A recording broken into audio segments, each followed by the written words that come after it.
सहज तरीका किसी तक अपनी बात पहुंचाने का। शब्दों से बोलना बंद करें, मन से वो संकल्प भेजना शुरू करें। सिर्फ ध्यान ये रखना है कि मन से जो संकल्प भेजें उसकी वाइब्रेशन किधर होनी चाहिए, इधर। मन से ये संकल्प नहीं भेजना तुम जो कर रहे हो वो गलत कर रहे हो, तुम जो करोगे उससे सब गड़बड़ हो जाएगी, इससे तो तुम्हारा जीवन खराब, ऐसे वाले संकल्प नहीं भेजने हैं। मन से जो संकल्प भेजने हैं वो दुआ भेजने हैं। चलो 1 मिनट आंख बंद करो।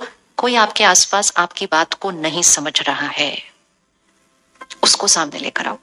इतना समझाया उसको, वो अभी तक नहीं समझ रहे हैं, उसको सामने लेकर आओ। अब सिर्फ अपनी भाषा को सत्योगी भाषा में कन्वर्ट करो। और सत्योगी भाषा कैसी है? एक, उसमें कोई नेगेटिव वर्ड नहीं होगा। दूसरा, उसमें दूसरे के प्रति निंदा नहीं होगी कि आप ऐसे हो, नहीं। हर शब्द हाईएस्ट वाइब्रेशन एनर्जी का होगा। फिर उनको दुआ दो। और अब जो आप उनको बोलना चाहते हो, पहले उसकी लाइन को चेंज करो और उसको सिर्फ पॉजिटिव वर्ड्स यूज करके उनको बोलो। और पॉजिटिव वर्ड्स कैसे होते हैं? सपोज वो गलत निर्णय ले रहे हैं, आप उनको देखो और आप उनको सिर्फ बोलो, आप सिर्फ वही निर्णय लेते हैं जो आपके लिए सही है। हम क्या इंजेक्ट कर रहे हैं दूसरे के मन के अंदर कि आपका डिसीजन राइट डिसीजन होने वाला है। सारा दिन में हम क्या बोलते हैं? तुम गलत कर रहे हो, तुम गलत। किसी को भी बोलेंगे तुम गलत कर रहे हो, तो वो सिर्फ ईगो और ईगो क्लैश होएगा उसके अंदर।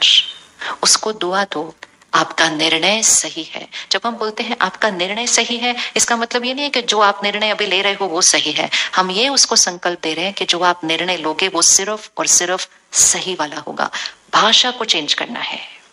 किसी को भी राय देने के लिए कोई भी वर्ड नेगेटिव नहीं होना चाहिए, क्योंकि जैसे ही हमारा शब्द नेगेटिव होता है वहां से 4 शब्द नेगेटिव आ जाते हैं, और नेगेटिव जब बात करने लगते हैं तो कुछ रिजल्ट नहीं निकल के आएगा। अहंकार और अहंकार की टक्कर होती है। हमेशा एक चीज ध्यान रखनी है, हमें लगता है वो हमारे बच्चे हैं, वो हमारे भाई बहन है, जो भी हमारा रिश्ता है, हम कहते हैं उनको समझ क्यों नहीं आ रहा, कि जो हम कह रहे हैं उनको समझ क्यों नहीं आ रहा। उसके लिए हमें याद रखना होगा कि वो रिश्ता और रोल नहीं है, वो कौन है? वो आत्मा है। हम सबको पता है हम आत्मा है, लेकिन सारा दिन में हमें याद नहीं रहता कि मैं आत्मा हूं। और क्योंकि मुझे याद नहीं रहता मैं आत्मा हूं, मुझे ये नहीं याद रहता कि वो आत्मा है। 1 मिनट यहां हाथ रखो ऐसे, मैं आत्मा हूं, ये तो शरीर है, ये मेरे रिश्ते हैं, ये मैं आत्मा हूं। ठीक है, अभी बहुत धीरे से देखना। इस शरीर में हमें 20, 30, 40, 50, 60 साल हो गए। अब इसको ले यहां से आत्मा को और बोलो, इससे पहले ये आत्मा कहां थी? एक और शरीर में थी। ऐसे पकड़ो, ये एक और शरीर में थी, फील होना चाहिए। अभी मैं आत्मा यहाँ हूं, इससे पहले मैं कहां थी? एक और शरीर में थी, एक अलग शहर, एक अलग परिवार, अलग परिस्थितियां, अलग बातें। मैं आत्मा उधर थी, उधर इतने मेरे कर्म और संस्कार बने, फिर मैं इस शरीर में आई। इसके बाद मैं कहाँ होंगी? इसके बाद मैं एक और शरीर में जाऊंगी। हर आत्मा की जर्नी चल रही है। एक शरीर, उसके बाद दूसरा शरीर, उसके बाद तीसरा शरीर, उसके बाद चौथा शरीर। हर आत्मा की जर्नी चल रही है। हर शरीर में अलग अलग परिस्थितियां, अलग अलग कर्म, अलग अलग संस्कार। और 1 सेकंड में जब आत्मा शरीर छोड़ती है, सब कुछ पीछे रह जाता है, लेकिन आत्मा के साथ क्या जाता है? उसके कर्म और उसके संस्कार। अपने जीवन को देख लो और अपनों के जीवन को देख लो। हर एक, आपका बच्चा भी वो एक आत्मा है, उसका एक पूर्व जन्म था और उस पूर्व जन्म में वो अनेक कर्म करके आए हैं।